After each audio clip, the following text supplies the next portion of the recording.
우리 사랑하는 우리 성도 여러분, 우리가 잘 알고 있는 것처럼 지금 기독교 인구는 계속해서 지금 줄어가고 있습니다. 그런 가운데 우리가 아마 들었던 것 같은데, 우리 유럽에 있는 교회는요, 이 성도가 줄어감에 따라서 이 교회가 점점 문을 닫게 되는 경우들이 이제 발생하고 있는 가운데 있습니다. 그래서 그 교회가 지금 어떻게 되었는가 확인해 보니까 건물은 그대로 남아 있습니다.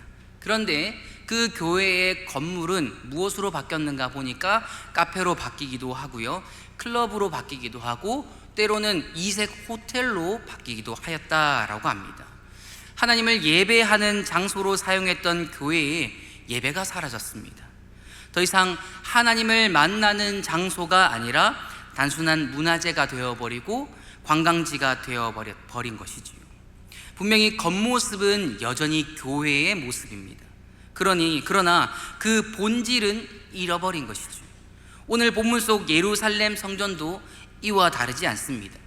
외형은 분명히 성전이었지만 지금 장사꾼들과 환전상들로 가득 차 하나님의 집이 장사하는 집이 되어버렸습니다. 예수님께서는 그 모습을 보시고 성전을 정결케 하는 성전 정결 사건을 이제 일으키시는 거죠. 그렇다면 오늘 우리의 교회는 어떠합니까? 그리고 우리 성도의 삶은 어떻습니까? 성도와 교회의 머리는 오직 하나님 한 분입니다. 그래서 하나님의 뜻과 말씀이 저와 여러분들의 신앙과 삶의 유일한 기준이라는 거예요. 그렇기에 하나님의 법에 어긋난 것이 있다면 아무리 오랜 전통과 습관이 있다 할지라도 그것은 개혁해야 되는 겁니다. 오늘 말씀을 통해서 우리의 교회와 또 삶 속에 개혁되어야 할 부분이 없는지 좀 살펴보고 참 성전답게 살아가는 저와 여러분 될 수 있기를 진심으로 축복합니다. 그러면 여러분들께 한번 질문하겠습니다. 성도인 저와 여러분, 그리고 교회의 유일한 법칙이 무엇일까요? 무엇이겠습니까? 아까 전에 제가 이야기한 것처럼 우리가 성도와 교회의 유일한 기준, 신앙의 유일한 기준은 오직 하나님이라고 말씀드렸습니다. 마찬가지로 우리의 유일한 법칙, 우리의 유일한 기준은 오직 하나님의 뜻, 하나님의 말씀, 다시 말하면 하나님이라는 겁니다. 그래서 이것을 기억하면서 그러면 우리는 그럼 왜 하나님의 참 성전다운 삶을 살아야 하는가라는 거예요. 우리는 왜 하나님의 성전다운 삶을 살아가야 하는가라는 거예요. 그 이유는 먼저 말씀드리면 이겁니다. 교회, 다시 말하면 우리가 이 시대의 새로운 성전이기 때문에 그렇습니다. 다시 한번 말씀드리겠습니다. 우리가 왜 참 성전다운 삶을 살아야 하는가? 바로 교회, 곧 우리가 이 시대의 새로운 성전이기 때문에 그렇다라는 겁니다. 유대인들은요, 이 성전을 중심으로 모든 생활 문화가 정착되어 있습니다. 따라서 이스라엘 전 지역은 물론하거니와 멀리 외국에서도 6월절에는 이 성전으로 이 순례를 왔습니다. 오늘 지금 본문에 나타난 예수님도 명절을 지내고자 성전에 있는 예루살렘으로 오셨습니다. 성전에 도착하신 예수님께서 깜짝 놀란 거죠. 왜 그렇습니까? 성전이 온갖 짐승과 상인들, 돈 바꾸는 사람들로 가득 채워져서 지금 부정한 상황 가운데 있기 때문에 그렇습니다. 그래서 예수님께서는요, 성전에 오른 예수님께서는 끈으로 채찍을 만들어서 성전에 소를 내쫓고 양을 내쫓는 일을 하십니다. 또한 환전상들의 그 장사판도 엎으시는 굉장히 과격한 일을 하셔요. 급기야 비둘기 파는 사람들에게 호통을 치시면서 이렇게 말씀하셨거든요. 요한복음 2장 16절에 이렇게 말씀합니다. 비둘기 파는 사람들에게 이르되 이것을 여기서 가져가라. 내 아버지의 집으로 장사하는 집을 만들지 말라 하시니라고 합니다. 사랑하는 여러분, 그런데 이 말씀이요, 이미 이 구약에 예언되어 있었다라고 하는 이 사실을 아십니까? 스가랴 14장 21절에요 이렇게 말씀이 기록되어 있는데 우리 같이 한번 읽어볼까요? 스가랴 14장 21절입니다. 같이 읽겠습니다. 시작. 예루살렘과 유다의 모든 솥이 만군의 여호와의 성물이 될 것인즉 제사 드리는 자가 와서 이 솥을 가져다가 그것으로 고기를 삶으리라. 그날에는 만군의 여호와의 전에 가나안 사람이 다시 있지 아니하리라. 아멘. 지금 이것만 보면 도대체 이게 방금 읽은 요한복음 본문과 어디가 도대체 비슷하냐, 비슷한 문장이 전혀 보이지 않는데 라고 생각할 수가 있습니다. 근데 이 말씀은요, 사실 이 여호와의 구원과 심판이 메시아로 인해서 성취되는 그 날에 이루어질 예언을 지금 기록하고 있는데, 아까 전에 읽다 보면요, 이 하반절 부분의 끝부분에 가나안 사람이라고 하는 단어를 아마 보셨을 거예요. 가나안 사람이요. 지금 여기 있는 가나안 사람을 이 번역하면요, 뭐라고 표현하는가 하면 장사하는 사람이라고 할 수가 있습니다. 그러면 이것을, 이 구절을 다시금 이거 제가 말씀드린 대로 번역하면은 그 날이 되면 여호와의 성전에 장사하는 사람은 다시 있지 않을 것이다 라는 말씀으로 번역할 수가 있는 거죠. 그러니까 심판과 구원의 그날이 오면 성전을 부정하게 하던 그 장사치 따위가 더 이상 성전에 발붙이지 못할 것이다 라고 이미 이 구약 스가랴 선지자가 예언을 하고 있다라는 거예요.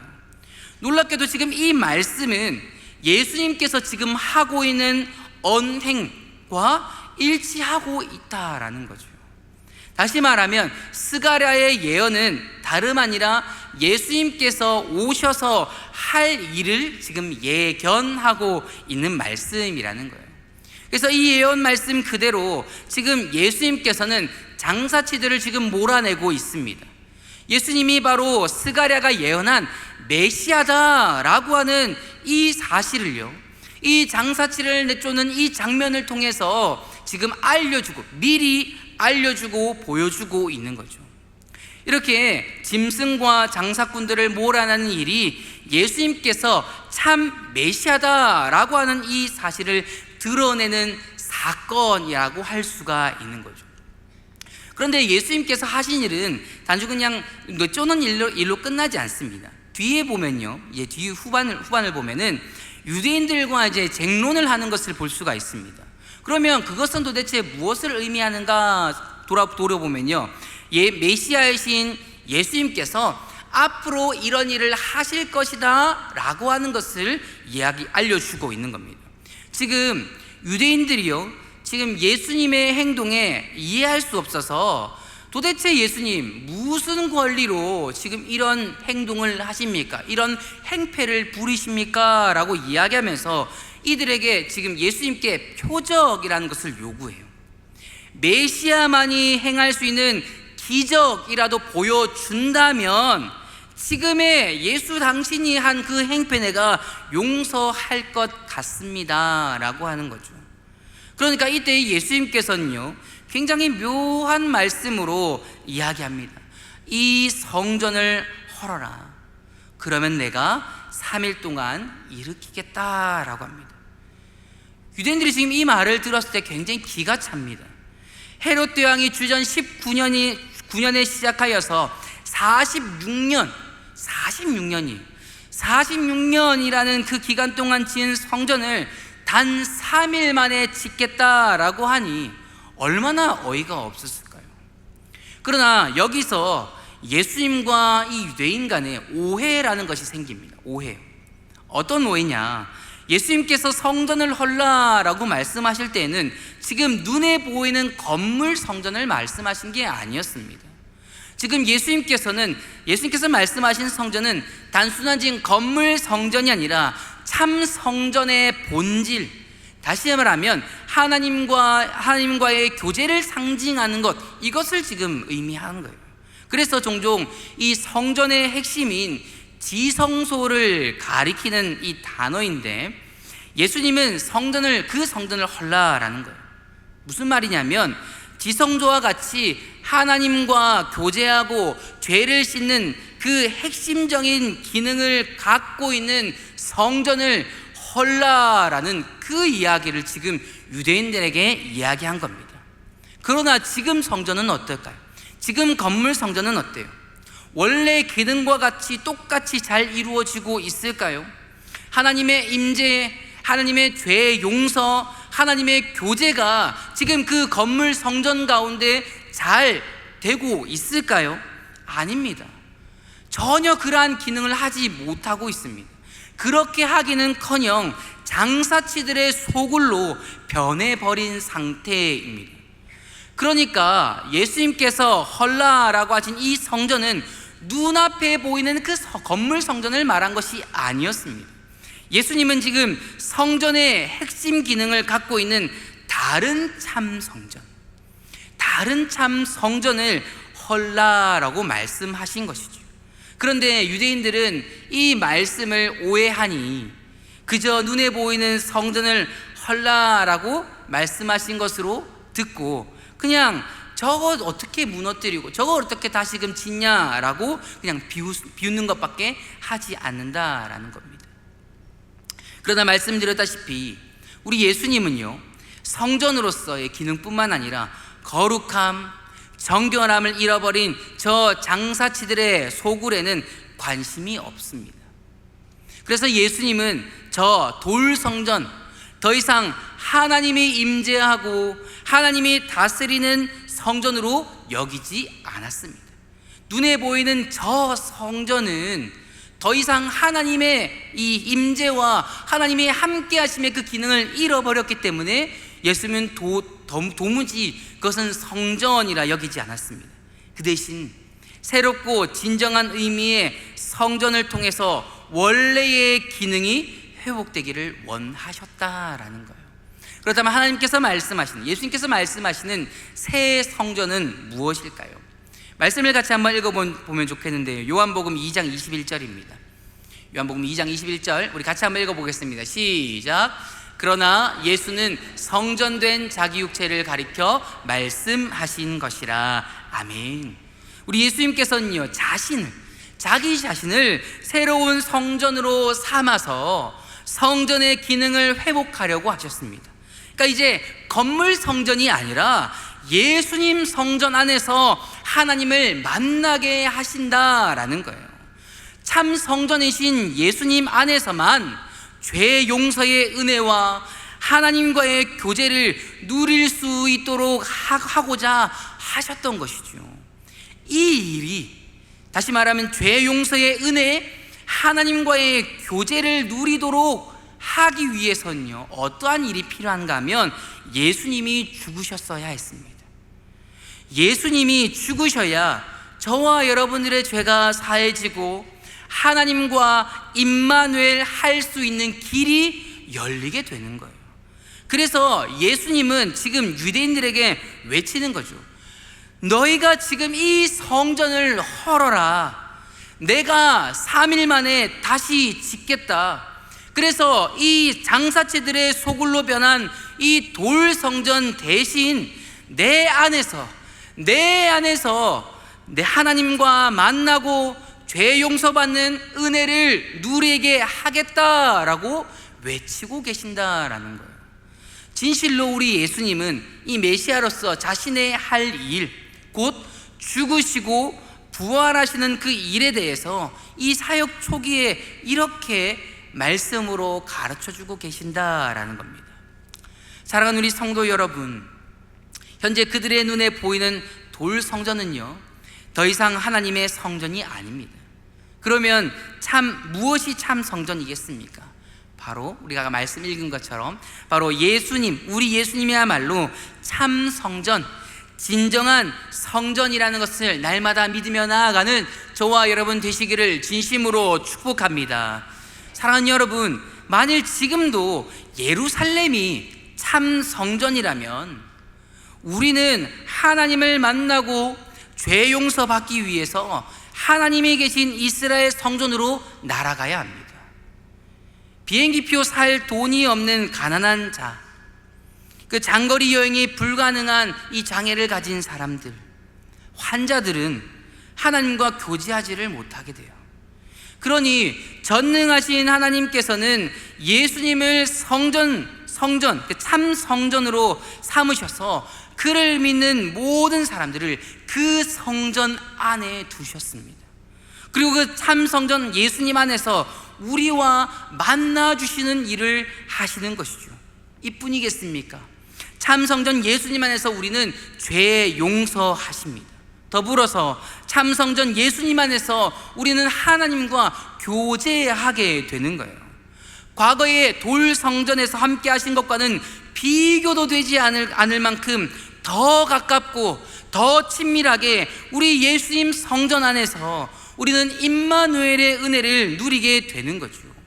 이처럼 참 성전 예수님 때문에 우리는 하나님과 함께 할 수 있는 그 놀라운 은혜를 누리게 되었다라는 겁니다. 그런데 여러분, 참 성전 예수님께서 승천하신 후에 오순절에 성령 하나님을 우리에게 보내주셨어요. 그리고 성령께서는 다름 아닌 신약의 교회를 세우셨습니다. 하늘로 올라가신 우리 예수님은 이제 그 성전의 기능을 누구를 통해서? 성령 하나님을 통해서 교회에 이양하셨습니다. 그래서 고린도전서 3장 16절, 굉장히 잘 아는 말씀이죠. 고린도전서 3장 16절 이렇게 말씀하는데 우리 같이 한번 읽어보겠습니다. 고린도전서 3장 16절 말씀인데요, 제가 읽어드리겠습니다. 너희는 너희가 하나님의 성전인 것과 하나님의 성령이 너희 안에 계시는 것을 알지 못하느냐라고 합니다. 너희가 하나님의 성전인 것과 하나님의 성령이 너희 안에 계시는 것을 너희가 알지 못하느냐라고 이야기합니다. 다시 말하면 우리가, 저와 여러분들이 곧 교회가 바로 성전이다라는 것을 우리에게 말씀하고 있습니다. 사랑하는 우리 성도 여러분, 저와 여러분들이 성전이라고 하는 이 사실을 굳게 믿으며 나아가기를 진심으로 축복합니다. 오늘 우리 사익동 교회는요, 머릿돌 대신 예수님 위에 잘 세워진 성전입니다. 참 성전이에요.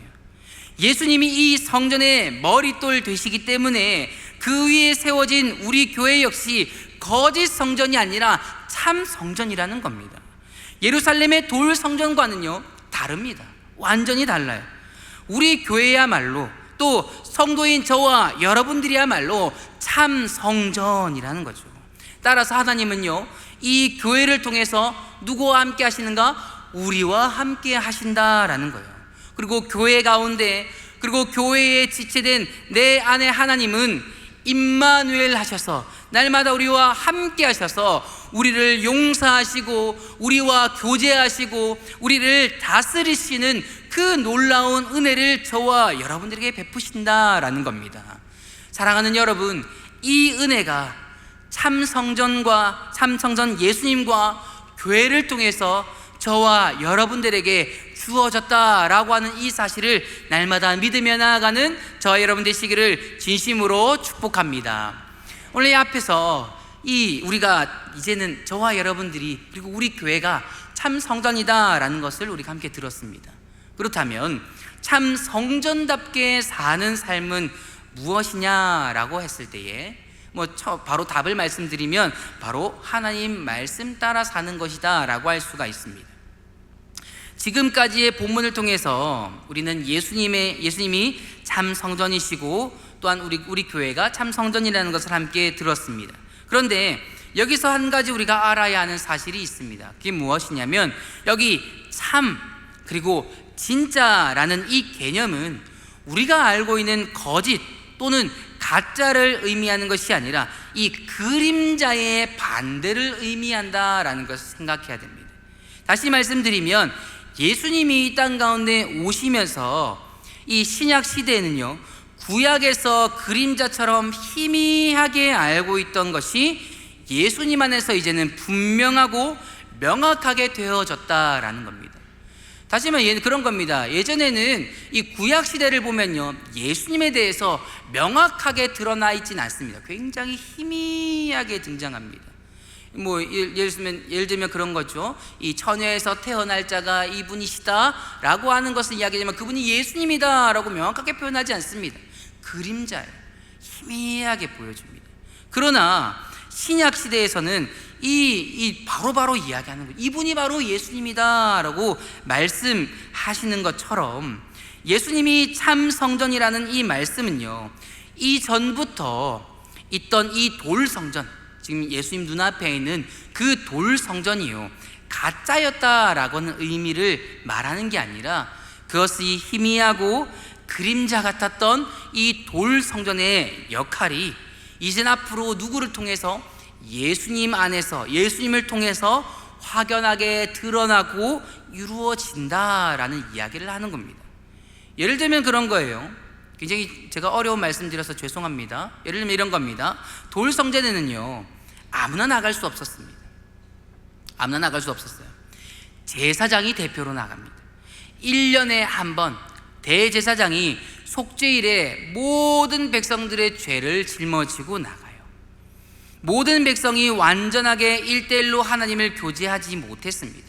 그렇다고 해서 이 돌성전이요, 가짜라고 말하지 않습니다. 하나님은 이 대제사장이라는 이 대표를 통해서 부분적이지만 자기 백성과 교제하시고 그들을 다스리는 일들을 하셨습니다. 그러니 이 옛 돌성전, 눈에 보이는 돌성전은 희미한 것이고 그림자라는 거예요.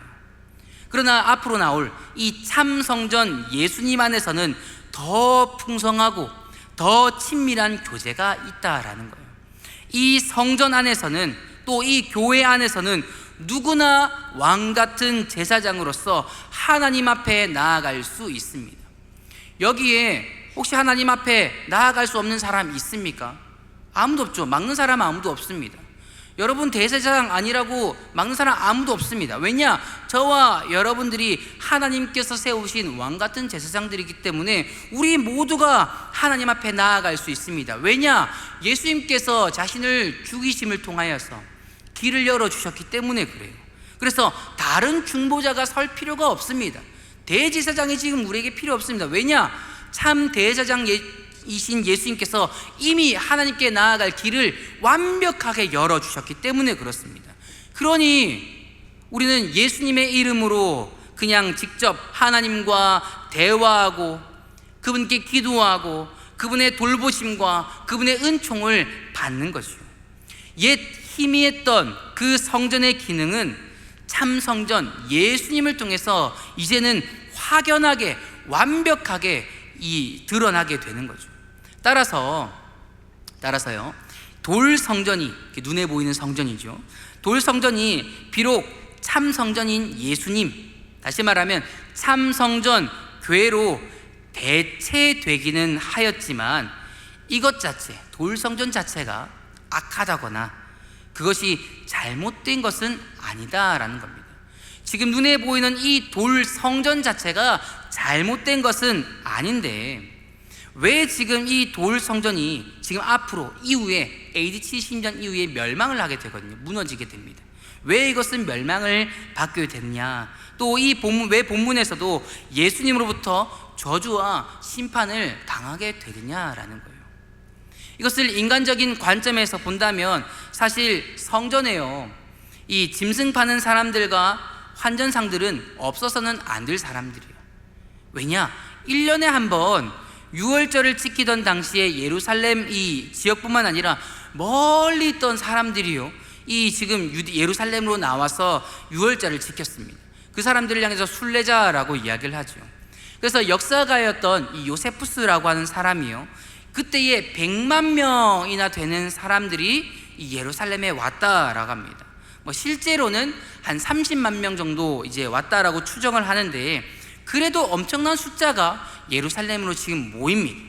그런데 이 많은 사람들이 외국에서 온 유대인들을 10%만 잡아도 3만 명이에요. 3만 명이에요.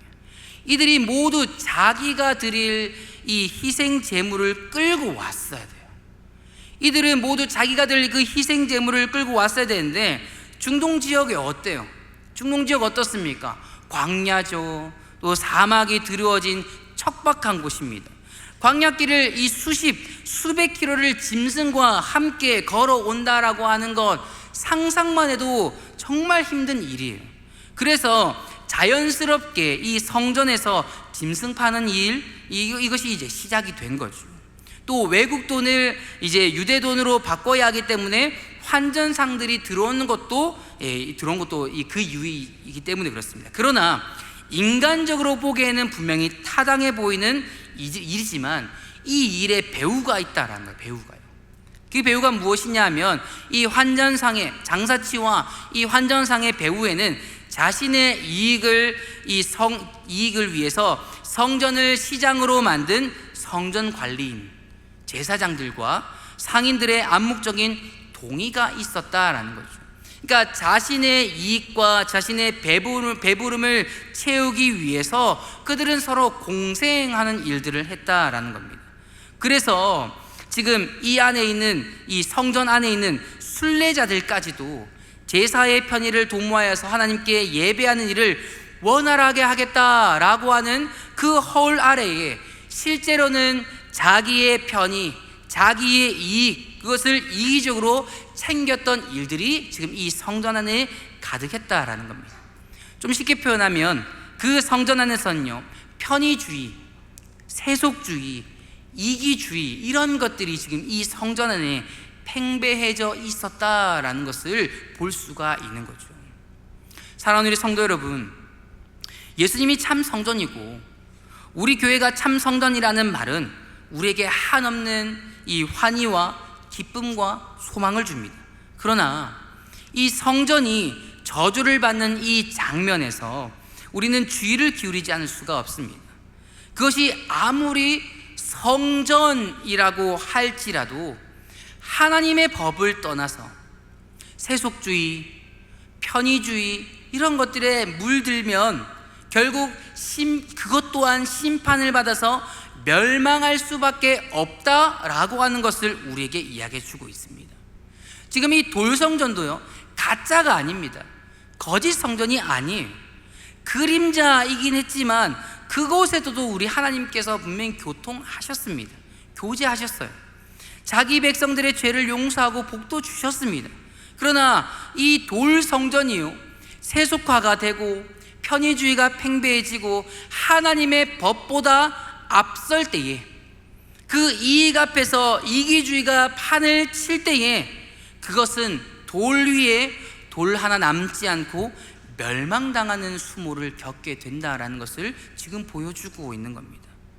이 말씀을 통해서 비록 우리 교회가 예수님으로 말미암은 참 성전 교회다라고 할지라도 우리가 주의 법을 버리고 세속주의, 또 물질화, 편의주의, 이기주의 같은 이런 것들이 기승을 부린다면 하나님은 이것 또한 징계하실 수 있다라고 하는 이 사실을 우리는 기억해야 되는 거예요.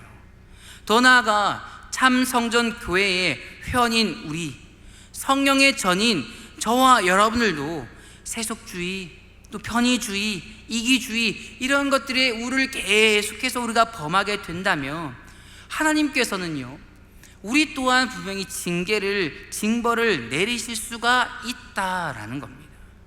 어떤 이는 믿음으로 구원받는 그 이신칭의 이 교리를 잘못 이해하여서 믿음이 있으면 어떤 행위도 정당화될 수 있다라고 생각합니다. 그러나 나중에 한번 말씀을 찾아보시면 좋겠는데요, 요한계시록 20장 12절과 13절은요 나중에 예수님께서 심판하실 때에 근거가 무엇이다 라고 이야기하는가 하면 행위다 라고 이야기합니다.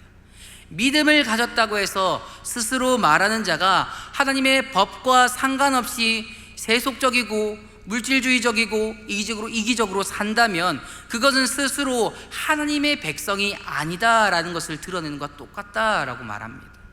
그는 반드시 그 행위대로 심판을 받을 것이다 라고 말씀하는 거죠.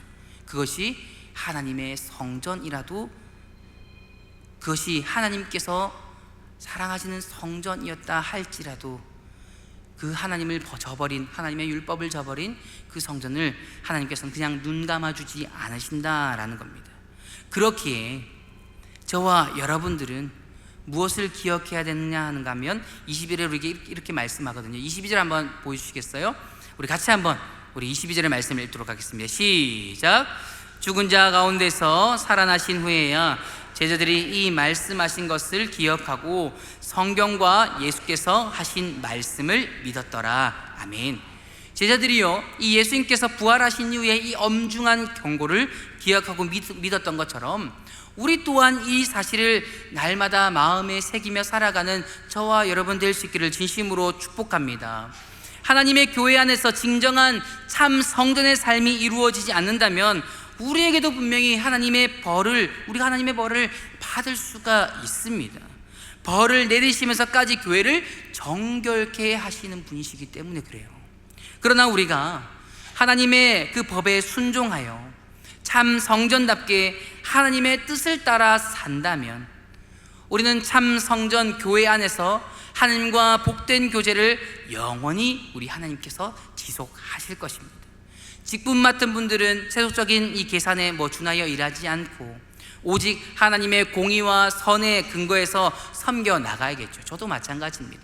저도 날마다 하나님의 말씀 앞에서 무릎 꿇고 날마다 하나님의 말씀 앞에 기도하며 나아가야 하는 그런 가운데 있습니다. 왜냐? 제가 목사라고 해서 저한테 제가 하나님의 말씀 저버린다 하면 저에게도 똑같이 벌이 임하게 될 것이거든요. 그렇기에 날마다 나의 이기주의, 내 소견 이런 것들을 우리가 버리고 날마다 하나님의 법칙, 하나님의 말씀, 하나님의 뜻을 따라 날마다 성전답게 하나님의 참 성전답게 살아가는 저와 여러분 될 수 있기를 진심으로 축복합니다. 사랑하는 우리 여러분, 예수님은 참 성전 교회의 시대를 여시고는 우리 같은 우리를 부르셨습니다. 그리고 죄 사함과 임마누엘의 은혜를 우리에게 주셨어요. 세속화되고 물질주의에 흠뻑 젖은 이기적인 옛 성전은 징계를 받아 멸망하였습니다. 이제 저와 여러분들에게 남은 사명은 참 성전 교회로서 세속주의, 물질주의, 이기주의 이런 것들은 버리고 날마다 하나님의 말씀 따라 하나님의 법 따라 살아가는 것, 이것 하나에 우리에게 남아 있습니다. 그렇기에 날마다 성령 충만하여서 정말 우리가 하나님의 참 성전으로서 하나님의 뜻을 따라 세상 속에서 빛과 소금으로 살아가는 저 여러분 되시기를 진심으로 축복합니다.